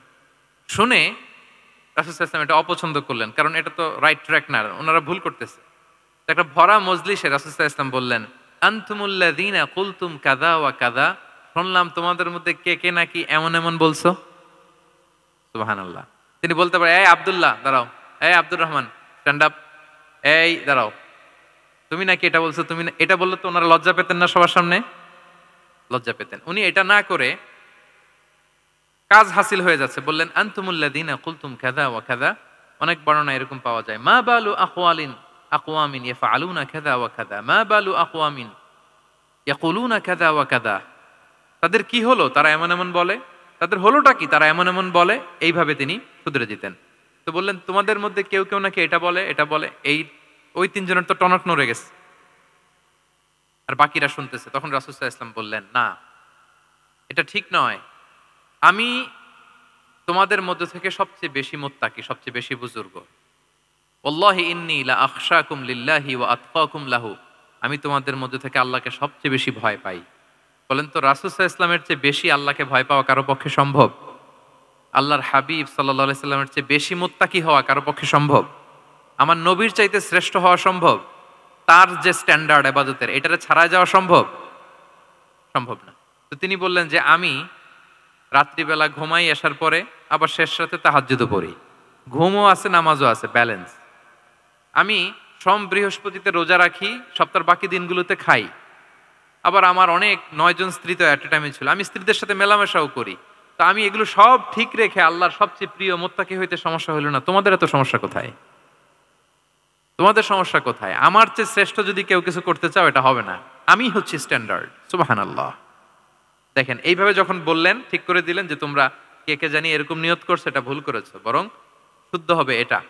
ওই তিনজনের টনক নড়ে গেছে, তারা শুধরে নিয়েছেন, আর বাকিরা সঠিক মেসেজটা, সঠিক নির্দেশনাটা জেনে গেল। তাহলে ওনাদেরকে কারেকশন করা হয়ে গেছে না অলরেডি? বলেন তো, ওনারা যে ভুল করছে কারেকশন হয়েছে কিনা? কিন্তু তাদেরকে অপমান করা হয়েছে। এই ভুলটা আমরা অনেক সময় করি। অন্যের সামনে কখনো নিজের ছেলেকে, নিজের স্ত্রীকে, বন্ধুকে বা যাকে, হঠাৎ হাসির রোল পড়লো কেন এখানে? কিছু কমন পড়ে গেছে নাকি কথা নিজের জীবনের সাথে? অন্যের সামনে এইভাবে আমরা যেন কারেক্ট না করি। কাউকে সংশোধন করতে চাইলে আল্লাহর হাবিব সাল্লাল্লাহু আলাইহি সাল্লামের দেখানো পথেই যেন আমরা সংশোধন করি। এটা হচ্ছে এই হাদিসের 1 নাম্বার শিক্ষা। আরেকটা শিক্ষা হচ্ছে ব্যালেন্স লাইফস্টাইল, ব্যালেন্স অ্যাপ্রোচ আমরা জানলাম।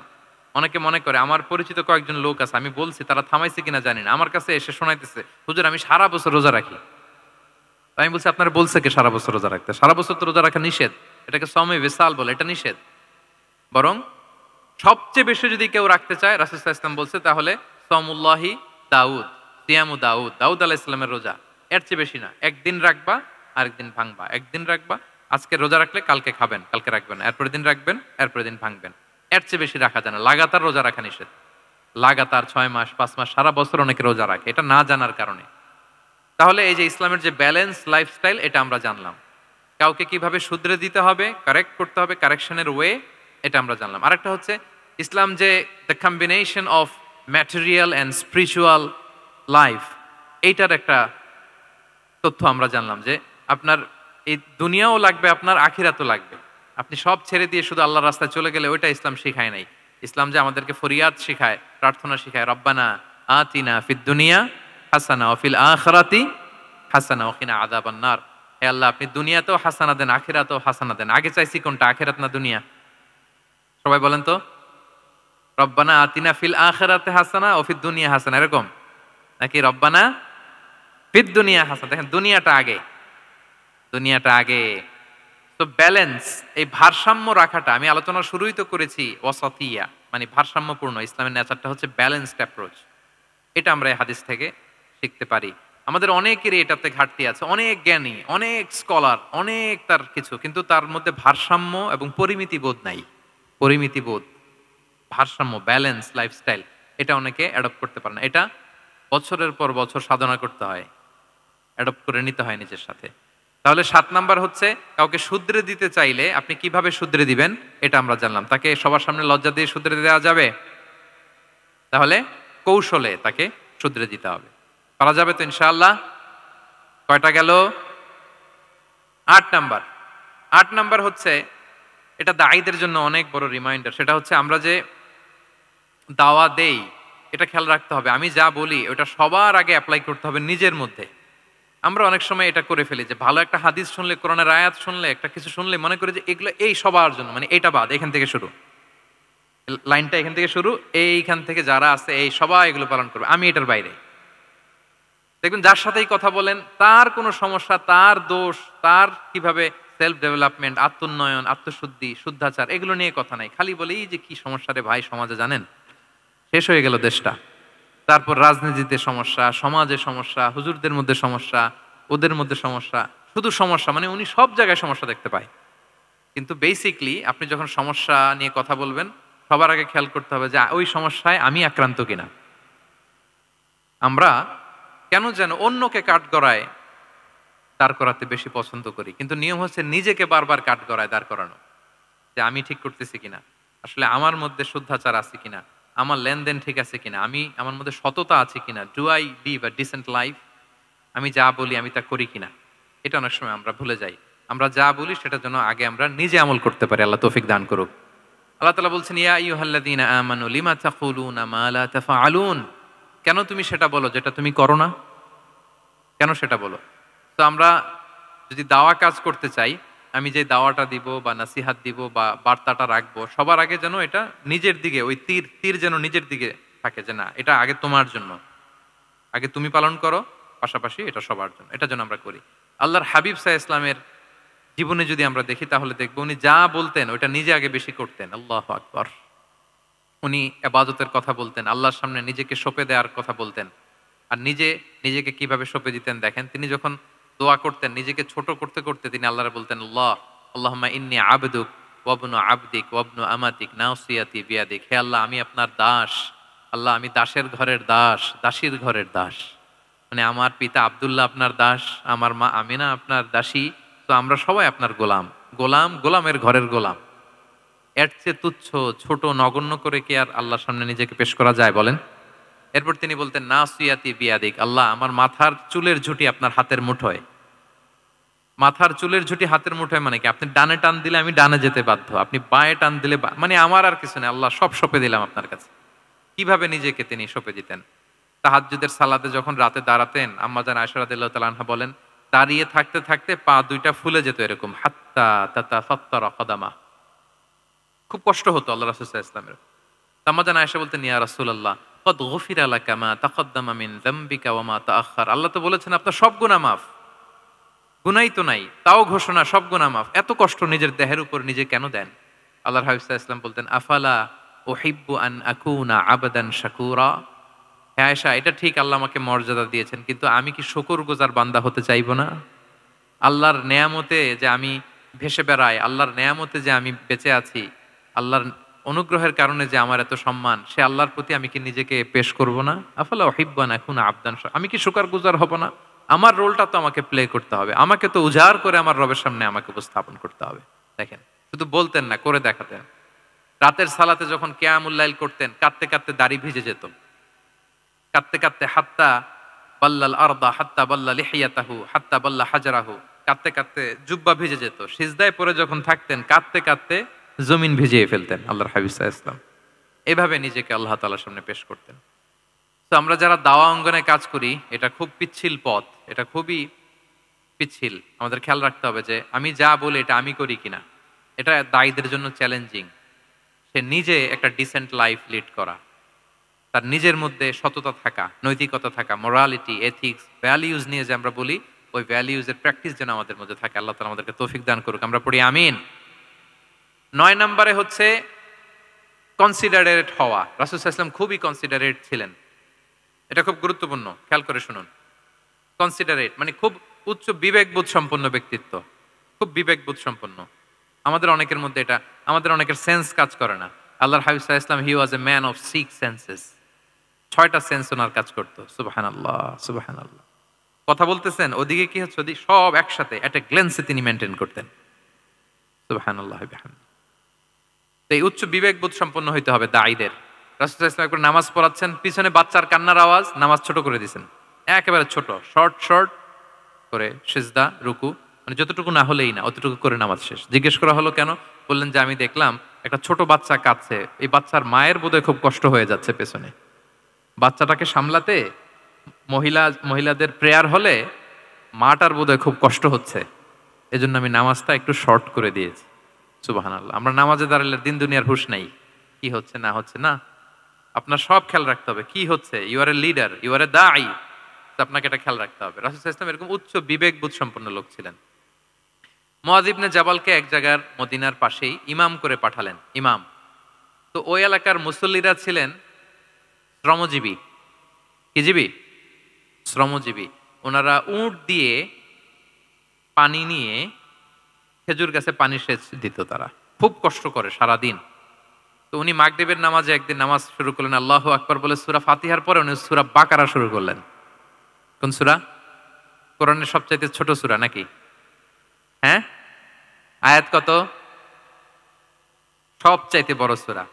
তো উনি হয়তো একটা খুব মানে চিল মুডে আছেন, একটা খুব ভালো মুডে আছেন, এবাদতের একটা মুডে আছেন। উনার আবেগ থেকে উনি হয়তো সূরা বাকারা শুরু করে দিয়েছেন, তেলাওয়াত করে করে মজা পাচ্ছেন, করতেছেন। কিন্তু পিছনে মুসল্লিরা হচ্ছে শ্রমজীবী, সারাদিন খেতে খামারে খেজুর বাগানে কাজ করে ওনারা নামাজ পড়তেছেন। একদল তো নামাজ ছেড়ে দিছে, ছেড়ে দিয়ে নিজেরা নামাজ পড়ে আল্লাহর হাবিব সাল্লাল্লাহু আলাইহি ওয়াসাল্লামের কাছে যে বিচার দিলেন যে, ইয়া রাসূলুল্লাহ, দেখেন এমন একজনকে ইমাম হিসেবে পাঠালেন, উনি মাগরিবের নামাজ শুরু করছে সূরা বাকারা দিয়ে। আমরা হচ্ছে শ্রমজীবী মানুষ, আমরা কি পারি এত সময় দাঁড়িয়ে থাকতে? রাসূল সাল্লাল্লাহু আলাইহি ওয়াসাল্লাম খুব রেগে গেলেন, খুব। মুআয ইবনে জাবাল রাদিয়াল্লাহু তাআলা আনহুকে ডেকে পাঠালেন। ডেকে কি শব্দ ইউজ করছে জানেন? উনি বললেন, আফাত্তানুন আনতা ইয়া মুআয। ফাত্তান মানে ফিতনাবাজ। হে মুআয, তুমি কি সমাজে ফিতনা ছড়াচ্ছ? তোমাকে পাঠালাম সেখানকার ইউনিটি ধরে রাখতে, ইমাম হয়ে নামাজ পড়াবা, তালিম দিবা। আফাত্তান আনতা ইয়া মুআয, তুমি ফিতনা ছড়াচ্ছ? তুমি কেন সাব্বিহ ইসমা রাব্বিকাল আলা তোমার মুখস্থ নাই? ওয়াশ-শামসি ওয়া দুহাহা মুখস্থ নাই? হাদিসে দুইটা সূরার কথা, যে এই সাইজের সূরাগুলো পারো না, তুমি এগুলো দিয়ে নামাজ পড়াবা যাতে ওদের কষ্ট না হয়। ওরা তো শ্রমজীবী সাহাবী, ওদের দিকে তো তোমার খেয়াল রাখতে হবে, কনসিডারেট হতে হবে। সুবহানাল্লাহি বিহামদি। দেখেন রাসূল সাল্লাল্লাহু আলাইহি ওয়াসাল্লাম ইমামকে এনে শাসন করলেন, বুঝিয়ে বললেন যে না, তোমাকে ছোট ছোট সূরায় নামাজ পড়াতে হবে যাতে করে কষ্ট না হয়। এবং রাসূল সাল্লাল্লাহু আলাইহি ওয়াসাল্লাম কাউকে কোনো দায়িত্ব দিয়ে কাজে পাঠালে ওনার বিখ্যাত একটা বাণী তিনি বলে দিতেন। আমার ভেরিফাইড যে ফেসবুক পেজের কভার ফটোতে দেখবেন এই হাদিসটা দেয়া। সেটা হচ্ছে, তিনি কাউকে কোনো দায়িত্ব দিয়ে পাঠালে তিনি বলতেন, বাশশিরু ওয়ালা তুনাফফিরু, ইয়াসসিরু ওয়ালা তুআসসিরু। মানে তোমরা মানুষকে সুসংবাদ দিও, মানুষকে দিন থেকে ভাগিও না, দিনকে সহজ করে উপস্থাপন করো, দিনকে জটিল করে মানুষের সামনে উপস্থাপন করো না। আমরা এটা ভুল করি, এত কঠিন ভাবে উপস্থাপন করি, ভাবে যে কঠিন করে উপস্থাপন করতে পারলেই বোধহয় ওনার ক্রেডিট। এরকম একটা মানসিকতা অনেকের আছে। কোনো মুফতি যদি এমন কোনো ফতোয়া দেয় যেটা সমাজের অধিকাংশ মুসলিম চেষ্টা করেও মানতে পারতেছে না, কঠিন হয়ে যাচ্ছে, তার মানে something is missing in the ফতোয়া, something is missing in the legal opinion, and the মুফতি should revise the issue again and again.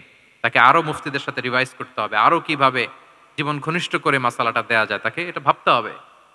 কারণ আল্লাহ দিনের মধ্যে জটিলতা রাখেননি, কাঠিন্যতা রাখেননি।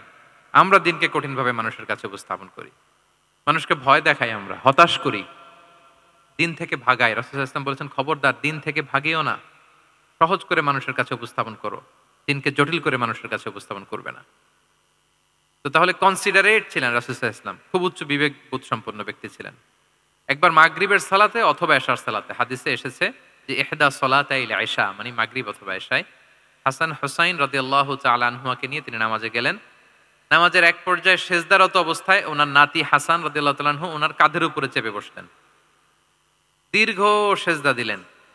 এরপর যখন নামাজ শেষ করলেন, সাহাবারা বললেন, ইয়া রাসূলুল্লাহ, এত লম্বা সেজদা দিতে তো কখনো দেখি নাই, নামাজে কি অসুস্থ হয়ে গেলেন নাকি?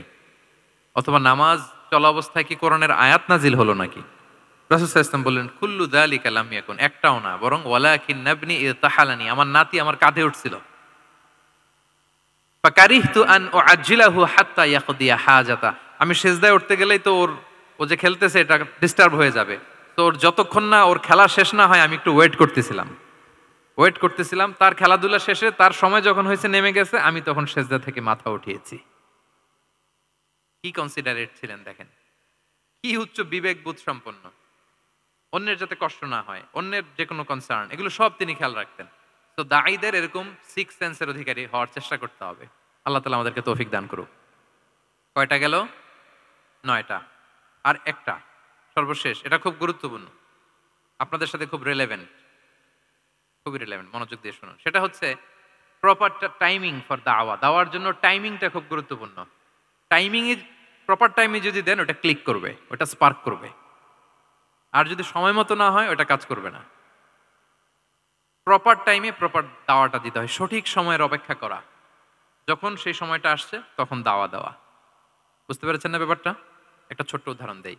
এক ইহুদি কিশোর রাসূল সাল্লাল্লাহু আলাইহি ওয়াসাল্লামের খেদমত করতো। ইহুদি কিশোর, কোন ধর্মের কিশোর বলেন তো? ইহুদি কিশোর প্রায় আসতো রাসূল সাল্লাল্লাহু আলাইহি ওয়াসাল্লামের কাছে আসতো, রাসূল সাল্লাল্লাহু আলাইহি ওয়াসাল্লামের সেবা করত। কিন্তু তাকে কখনো রাসূল সাল্লাল্লাহু আলাইহি ওয়াসাল্লাম দিনের দাওয়াত দেন নাই। ছেলেটা ইহুদি, কিন্তু তার সামনে কখনো দিনের দাওয়াত তিনি দেন নাই। তো একদিন দেখে যে ওই ছেলে আসে না। লাগাতার এরকম কয়েকদিন যাবত ওই ছেলে আর আসে না। তখন রাসূল সাল্লাল্লাহু আলাইহি ওয়াসাল্লাম খোঁজ নিলেন যে কি হয়েছে? তখন রাসূল সাল্লাল্লাহু আলাইহি ওয়াসাল্লাম শুনতে পেলেন যে ছেলেটা অসুস্থ। ছেলেটা কি? অসুস্থ। আল্লাহর হাবিব সাল্লাল্লাহু আলাইহি ওয়াসাল্লাম তার বাসায় গেলেন। যেয়ে দেখলেন যে বিছানায় পড়ে আছে ছেলেটা।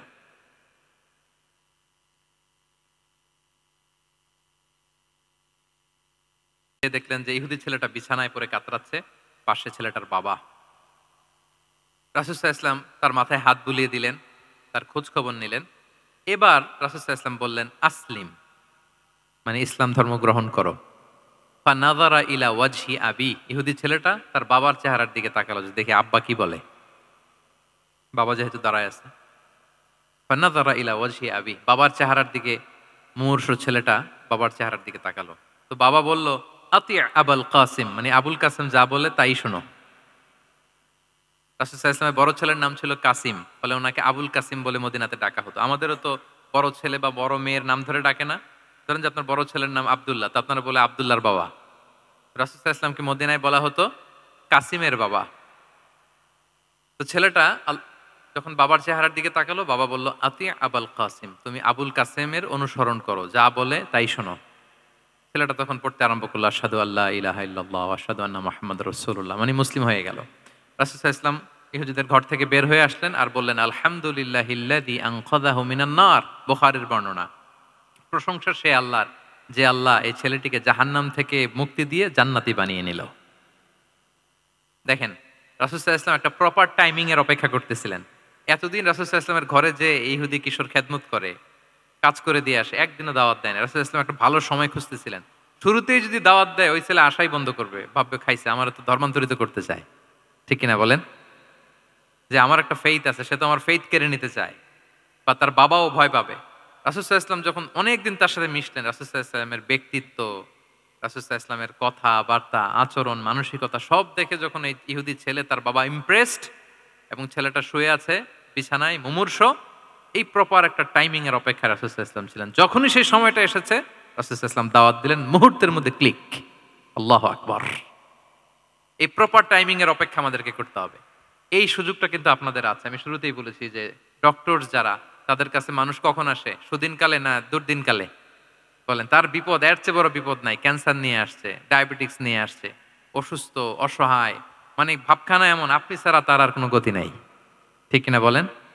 এই প্রপার টাইমে যখন আপনি মনে করবেন যে now it's high time to give দাওয়া, জাস্ট ডু ইট। যখন মনে করবেন যে না, এখন একটা সুন্দর সময়, এখন বললে এটা কাজে দিবে, ওই সময়টাকে আপনি কাজে লাগান। তাহলে দাওয়া মেথোডোলজি সর্বশেষ পয়েন্ট হচ্ছে প্রপার টাইমিং ফর দাওয়া। যখন দাওয়া দিলে কাজে লাগবে, ঠিক তখন দিতে হবে। কি পারা যাবে তো ইনশাআল্লাহ? আল্লাহ তাআলা আমাদের সবাইকে তৌফিক দান করুক।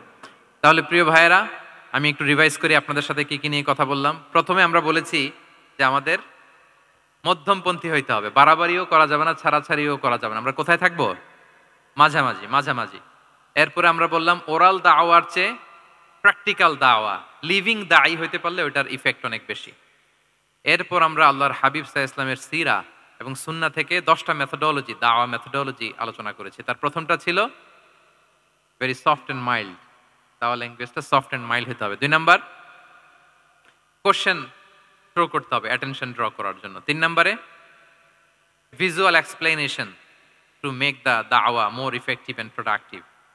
তারপরে 4 নাম্বার, গ্রাজুয়ালিটি, ধীরে ধীরে, ধাপে ধাপে, একবারে সব চাপিয়ে দেওয়া যাবে না। 5 নম্বরে, ইমোশনাল ইন্টেলিজেন্স ইউজ করতে হবে। 6 নম্বরে, ফুল অফ লাভ, দাওয়া should be full of love.